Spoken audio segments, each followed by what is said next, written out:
Օտարության մեջ հեռավոր կղզում թնքուշ էակին մի միտք է տանջում։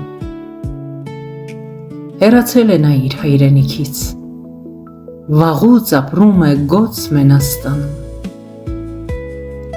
Հեռվից տեսնում է ցավը հայրենի, անարդարություն, որ սահման չունի,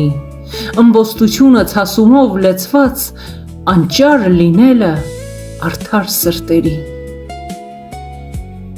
Էս ինչը դարձրին արարող հային, չարքաշ աշխատող մեր ժողովրդին, քարից հաց քամող բարի գյուղացուն, բերքը մշակող մեր հողագործին։ Ոմանք թևաթափ, ոմանք գլխիկոր, ճամփան բռնեցին անորոշության, աստափորները դարձան տիրակալ,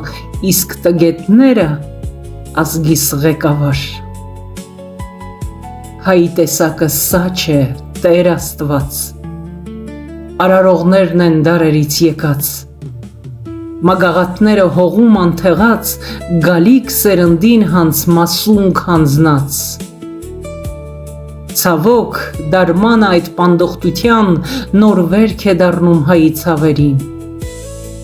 Սերունդները մեր ծնվում են, հեռվում և արմատ գցում օտարափերին։ Եթե հանճարեղ կամ հայտնի դառնան, պիտի մի հարց տանք, ինչ արմատ ունի, ու հպարտանանք, ազգովից հնցանք, որ շարավիղն է մեր հայոց գենի։ Եկեք միանանք, մի բռունցք դառնանք, կերտենք փարահեղ երկիր նավետյաց, տգետը երբեք իշխող չդառնա, մեր հայի ոգին մնա անսասան։